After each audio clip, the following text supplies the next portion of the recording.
Bienvenidos a Galería VIP. Tenemos aquí en esta galería a un hombre que ha luchado por la ecología y ha preservado en gran medida no solamente el conocimiento, sino también hecho esfuerzos por preservar la biodiversidad de nuestro planeta.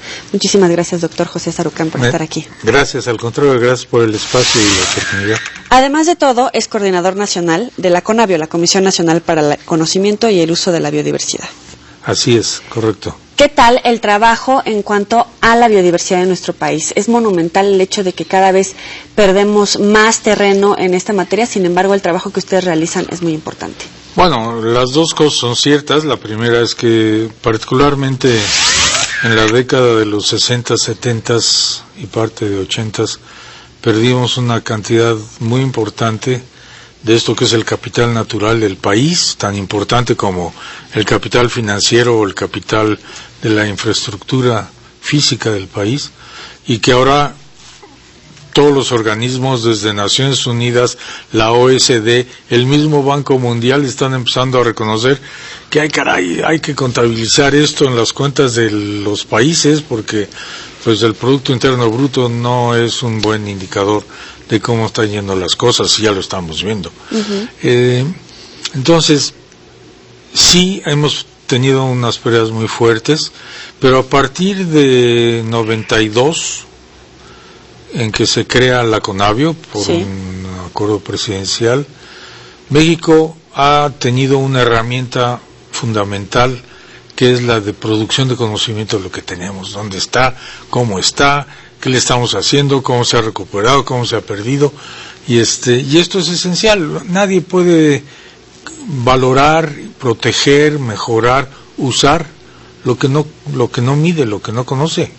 Entonces, este es un gran primer paso que dio México hace 20 años, con motivo de la reunión de Río, y CONABIO creo que ha producido, en la medida de sus capacidades económicas, que al principio fueron muy limitadas, la mejor información que ningún país tiene sobre sus recursos naturales, ¿no? Por lo menos ningún país comparable al nuestro. Inglaterra pues es otra cosa. Por ejemplo, ellos están estudiando su territorio desde 1600 y pico, ¿no? ¿Quién tiene ese récord? Pero hemos producido una información que ahora es esencial para tomar mejores decisiones en la forma como usamos o transformamos ese capital natural. Y el capital natural pues son los ecosistemas, las selvas, bosques, manglares, etcétera, y los servicios ambientales que nos dan, servicios como la captura de CO2 que estamos produciendo grandemente, la captura de agua, de lluvia, para que la podamos usar y no se vaya de un golpe al mar arrastrando suelos, ciudades, personas, puentes, etcétera.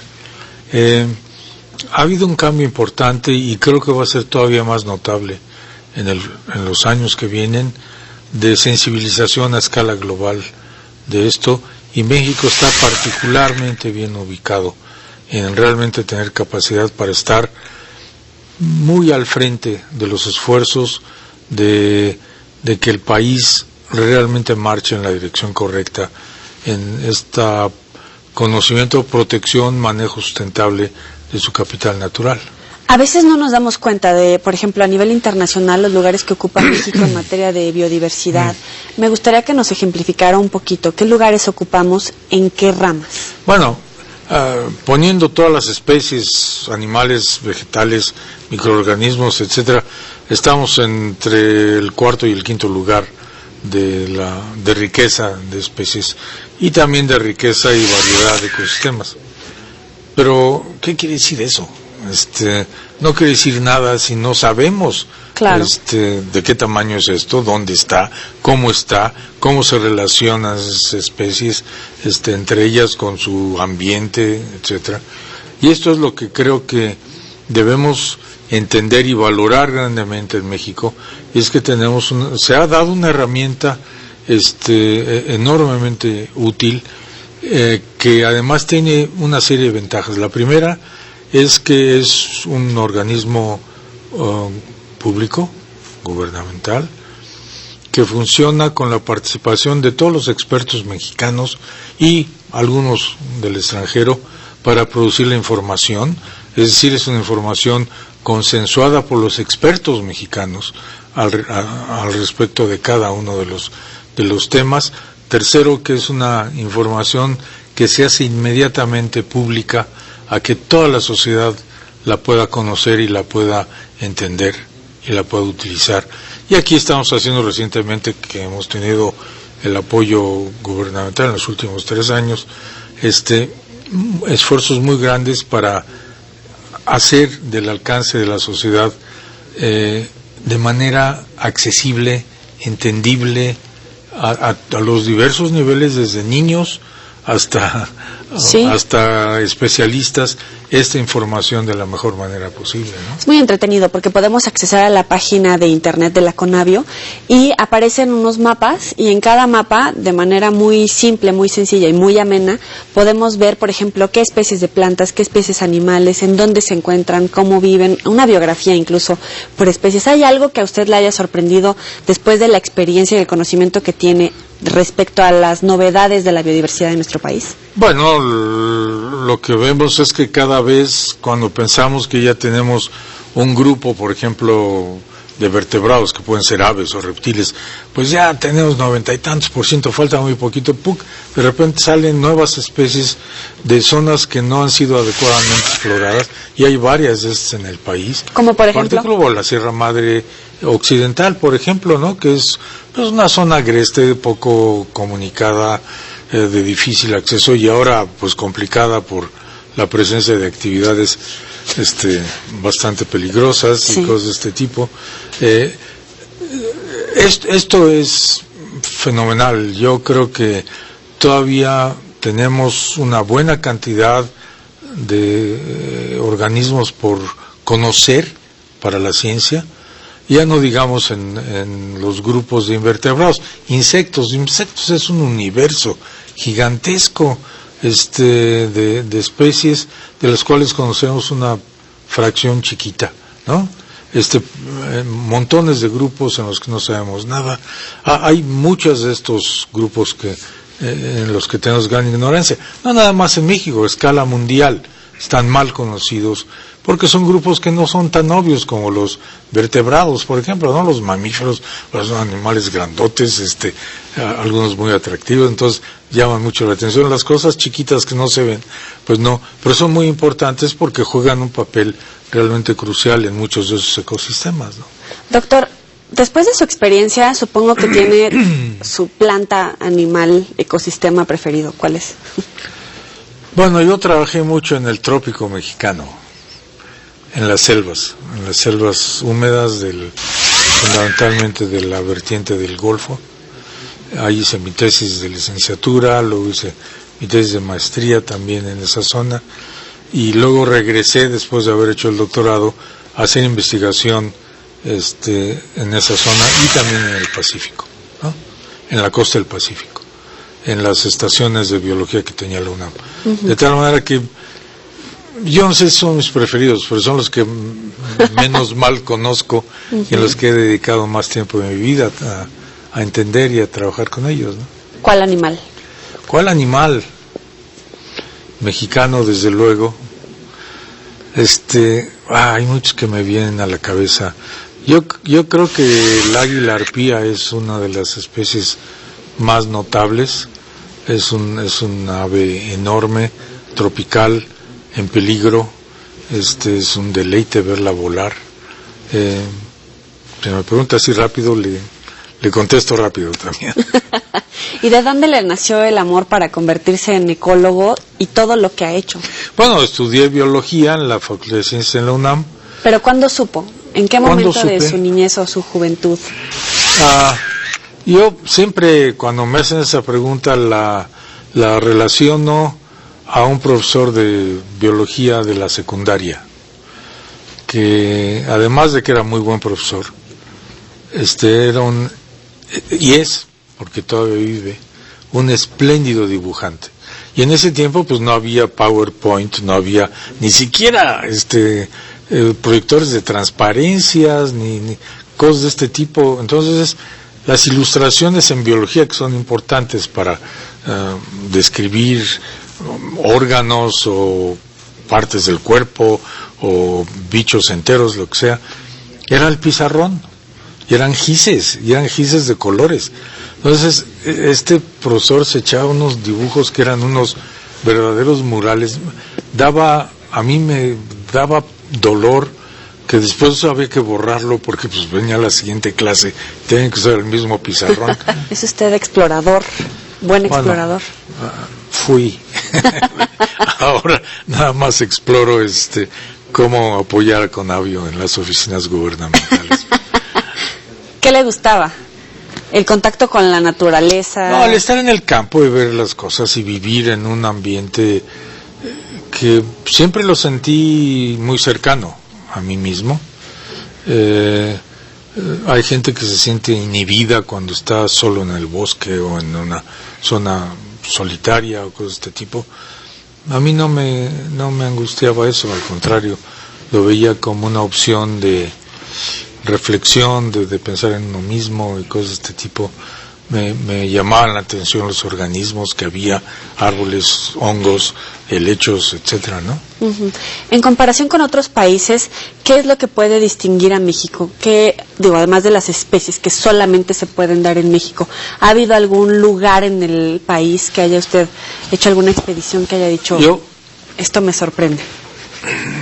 Bueno, la riqueza de las especies en las zonas tropicales de México, pero también, diciendo eso, en realidad quizá los sistemas ecológicos más importantes y más interesantes no están en las zonas tropicales de México, están fuera. Finalmente, pues las zonas tropicales las compartimos con Centroamérica y con el norte de Sudamérica. La mayor parte de las especies que tenemos aquí llegan de allá. Pero hacia las zonas secas y hacia las montañas de México tenemos una enorme cantidad de especies que solamente son de aquí, con una gran riqueza. Los desiertos mexicanos son de los desiertos más ricos del mundo en especies, por ejemplo, que es algo que cuando uno habla de desiertos no piensa en que hay muchas especies. Bueno, en las nuestras tenemos una riqueza realmente muy grande comparada con los desiertos de otras partes. Esas son zonas verdaderamente muy interesantes y la vida en el desierto, que es tan contrastante con la vida de estar metido debajo de una selva de 30 o 40 metros de alto, también es una experiencia realmente muy satisfactoria, muy linda. ¿Le dio miedo algo en alguna expedición? Siempre iba, especialmente cuando estaba en las zonas tropicales, siempre ando con cuidado de las nauyacas, de las víboras venenosas, que se llaman sordas, o les llaman sordas, porque no tienen el anuncio de los cascabeles, que cuando se enojan, pues mueven la cola y entonces uno sabe. Estas no hacen nada de eso, y entonces, pues una mordida de una de estas bichos, pues no es de las cosas más placenteras, hay que atenderlo muy rápidamente. Pero debo decir que en los 30 años en que estuve trabajando en el campo, realmente los animales que más me molestaban eran los mosquitos, las garrapatas, los tlalzahuates, todas las cosas chiquitas que uno no ve, eran mucho peor que lo que pude tener de malos encuentros con un organismo grande, ¿no? Híjole, vamos a hacer una pequeña pausa. Por favor, denle una pasada a la página de la Conavio para que se den cuenta del maravilloso trabajo que está realizando el doctor Sarucán, y ya volvemos. Muchas gracias. Vamos.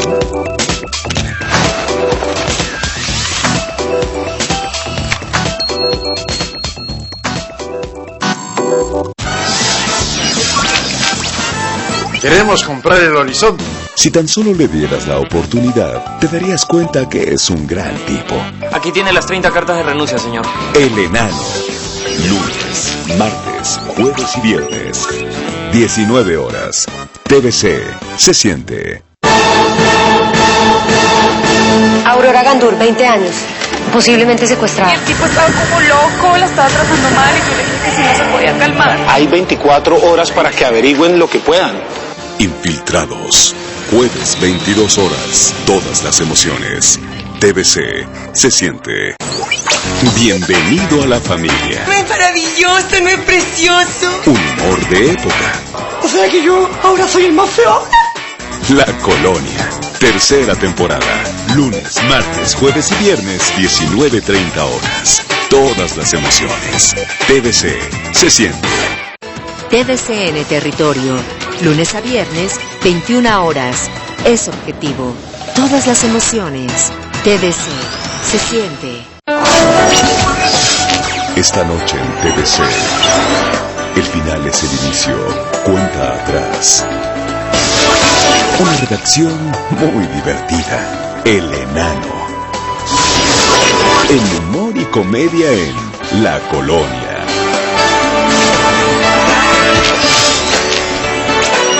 Esta noche, todas las emociones. TVC se siente.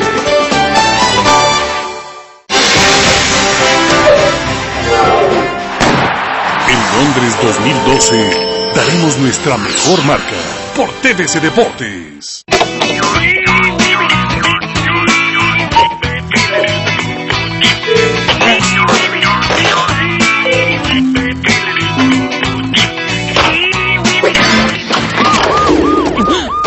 Robar señal de cable tiene consecuencias.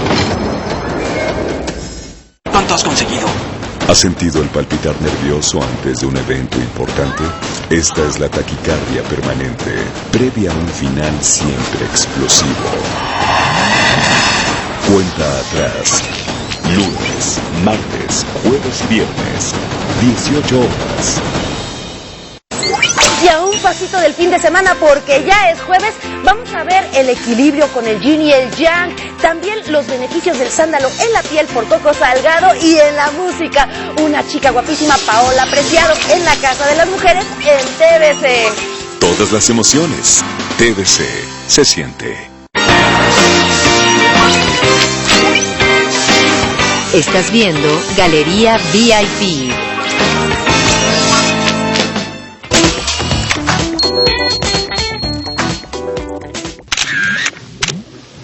Ya regresamos aquí a Galería VIP con el doctor Sarucán. ¿Cuáles son los retos que enfrenta México en este nuevo sexenio que ya se avecina en materia del cuidado de la biodiversidad? Los mismos que ha tenido antes, ahora quizá agravados porque los problemas son más serios, más grandes, de mayor envergadura, pero el problema más serio que tiene es cómo hacer que la temática ambiental, que es absolutamente esencial para cualquier cosa que se parezca a un desarrollo sustentable de una sociedad, de un país, pueda ocurrir y esa temática se transversalice, es decir, no sea nada más la obligación de Semarnat, por decirlo muy claramente en México, sino un mandato de preocupación para todas las instancias gubernamentales, federales, estatales o incluso municipales, ¿no? No tiene mucho sentido decir que vamos hacia desarrollo sustentable. En el 2010 México fue sede de la COP16 y fue muy notorio el hecho de que para la logística del evento se gastó cierta cantidad que fue mayor incluso al presupuesto que se otorgó ese año en la Cámara de Diputados en torno al cuidado del medio ambiente, efectos de cambio climático. Dentro de esa cumbre se habló mucho acerca del reto que tenía México para la reducción de emisiones contaminantes para el 2012, entre otros objetivos. Claro, sí. ¿México los cumplirá? ¿Estamos cercanos a llegar a ellos? Yo creo que hay un movimiento hacia ello, nos falta mucho. Hay buenas bases. La misma, en referencia a emisiones de gas con efecto invernadero, la nueva ley de cambio climático, aunque tiene cosas muy arreglables, pues es un buen paso adelante en esta dirección. Lo que necesitamos es tener más acciones, de tal manera que esos marcos jurídicos que se supone que están hechos para poder alcanzar esos objetivos realmente cumplan con la función de ayudar que se cumplan esas metas, ¿no? Se necesitan inversiones, pero también se necesita una política pública de larga visión, no una política pública para los siguientes 4, 5 o 6 años que dure un sexenio, sino la visión de dónde queremos que esté México en 30 años, por ejemplo, ¿no? ¿Qué tengo que hacer ahorita para que podamos llegar a ese lugar al que queremos estar? Y no hay forma, ya no hay manera de ignorar que la única manera de poder llegar a esos objetivos de planeación a larga distancia es por medio de un respeto a las condiciones ambientales en las que se desarrolla una sociedad y que tiene un país. No hay forma, no hay desarrollo económico que pueda sostenerse si la matriz ambiental se destruye y se rompe. No hay manera. Tenemos ejemplos ya, ya se hicieron los experimentos, y el experimento más notable de qué pasa cuando la matriz ambiental se rompe es Haití, por ejemplo, claro, ¿no? Y hay otros países más en ese sentido. O sea que ya no tenemos que estar inventando qué es lo que hay que hacer. Están las cosas claras, tenemos mucha información, y lo que tenemos que hacer es usar esa información para tomar las decisiones para el futuro. Todo el mundo habla acerca de los efectos del cambio climático, pero igual nos pegó la sequía, las lluvias, ahora no tiene nada que ver, pero la gripe aviar, y en fin, nos siguen golpeando eventos desafortunados que impactan de manera directa no solamente a la economía de la gente, sino también a sus medios de subsistencia, a lo que comen. Ya por la sequía la gente está enfrentando graves problemas, pero el gobierno no sé si realmente esté tomando en serio estas alertas de especialistas como usted, o si el próximo gobierno tenga que hacer modificaciones inmediatas en cuanto llegue a la silla. Bueno, yo creo que tendrán que hacer modificaciones de algunas cosas, tendrán que apoyar y continuar las que han funcionado bien, que hay muchas que han funcionado bien. ¿Cuáles? Bueno, pues el cuidado y la atención que se le ha puesto a toda la cuestión de reducir emisiones de gas de invernadero, que no se había dado antes. Creo que es una ruta clara. ¿Se puede mejorar? Sí, se puede mejorar. ¿Se pueden hacer más cosas? Sí, se pueden hacer más cosas, pero ya está marcado un camino ahí claramente. En otras cosas, pues habría que modificar la forma de operación. Esta transversalización que le hablaba yo, sí, del tema ambiental es indispensable. No hay forma. Cuando Zagarpa por un lado tiene subsidios y apoyos para destruir la vegetación natural, para modificarla, y por otro lado en Semarnat están dando apoyos y programas para conservarla, bueno, no puedo no tener esto compatibilizado, ¿no? Ni tampoco el trazado de infraestructura física, carreteras, cosas de este tipo, no tome en cuenta los impactos que eso va a tener sobre el medio ambiente, es dable. Es decir, tenemos que realmente, como digo, horizontalizar este tema si queremos tener esa matriz ambiental que soporte el desarrollo económico de México y el bienestar social de la gente, y se reduzca la enorme desigualdad que tenemos, ¿no? Uh-huh. Cada año vemos que, por ejemplo, en los estados del sureste llueve, se inunda, muchas familias pierden sus hogares, se seca y se vuelven a instalar ahí. ¿Qué falta en cuanto a la gente y al gobierno para hacer conciencia y cambiar, romper esos ciclos de pobreza, de oportunismo electoral? Así es. De alimentación, etcétera. Y usted me está dando las respuestas. Lo que hay que evitar y resolver es este oportunismo electoral, que es el que permite que acciones, yo diría, bastante irresponsables, como es la ubicación de grupos en lugares donde nunca deberían estar, pero políticamente conviene porque tienen apoyos, lo que sea, no se dé, que eso ya se acabe, que haya planes consensuados por la población, por las diferentes instancias de gobierno, de planificación del desarrollo espacial de los lugares, de tal manera que estas cosas ya, no importa quién diablos está como gobernador o como alcalde o lo que sea, esas cosas ya no pueden ocurrir. ¿Tienen verdaderamente acercamiento con los gobiernos? ¿Los escuchan a ustedes? Bueno, déjeme decirle que la información que Conavio ha producido ha servido para tomar medidas, generar regulaciones y generar programas que van encaminados ahí. No en todos los casos, pero bueno, ahí entra elemento político o de intereses económicos, o como le queramos llamar.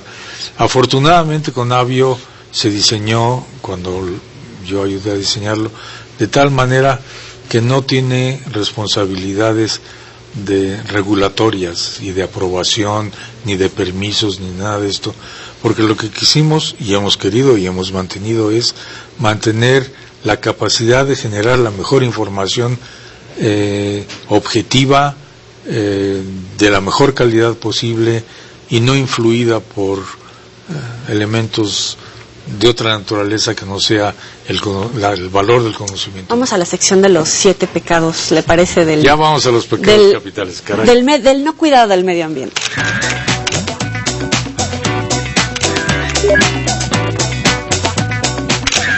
Avaricia. Avaricia, pues es tratar de tener mucho más de lo que requiero en términos del impacto ambiental. Envidia. El no compartir las experiencias y los conocimientos que diferentes instancias, tanto institucionales, universidades, institutos de investigación, como fundamentalmente gubernamentales, generan de conocimiento y que lo guardan para su beneficio personal, porque eso les da mayor, ¿cómo se llama? Músculo político, vamos a llamarle, ¿no? Que los demás no sepan lo que yo sé. Bueno, esto ciertamente es muy destructivo desde el punto de vista social. Ira. Eso es difícil. Yo creo que yo lo interpretaría un poco como la falta de raciocinio, el nublar mis decisiones porque estoy convencido de que solamente hay una manera de ver las cosas, que es la que yo tengo, y que no puedo aceptar las opiniones de los demás y actuar pues insensiblemente y a costa de todo en una dirección de ese tipo, ¿no? Gula. Bueno, nos vamos un poco a la primera cosa de tener más de lo que realmente necesito y requiero. Lujuria. Eso es muy grato. Yo no le veo ningún problema con las cuestiones ambientales, excepto por el hecho de que la lleve a un grado en que no me importe cuántos hijos dejo por todos lados, lo cual genera un crecimiento poblacional que es otro de los grandes factores de impacto ambiental, ¿no? Pereza. Ya eso básicamente es no tomar las decisiones que debo tomar a pesar de que tengo la evidencia de cómo se deben tomar, pues porque es más trabajo, porque me compromete, porque me puede dañar políticamente. Estamos hablando de medio ambiente, ¿no? Soberbia. Bueno, es el pensar que yo sé todo, nadie me puede decir más, no puedo aprender de nadie, lo que yo digo y lo que hago es lo que se tiene que hacer y es lo correcto. Yo creo que es una de las peores cosas en un político. El no hacerse del consejo, de la opinión, desde luego sensata, cuidadosa, honesta, objetiva, de gente que le dé una visión de la realidad para tomar decisiones. Doctor, un placer tenerlo aquí. Gracias por lo que hace por el planeta y dejarnos por lo menos un poquito de conocimiento. No, gracias a ustedes. Le ha sido muy grato estar aquí. Muchísimas gracias y gracias a ustedes también por acompañarnos. Nos vemos la próxima. Pásenla muy bien.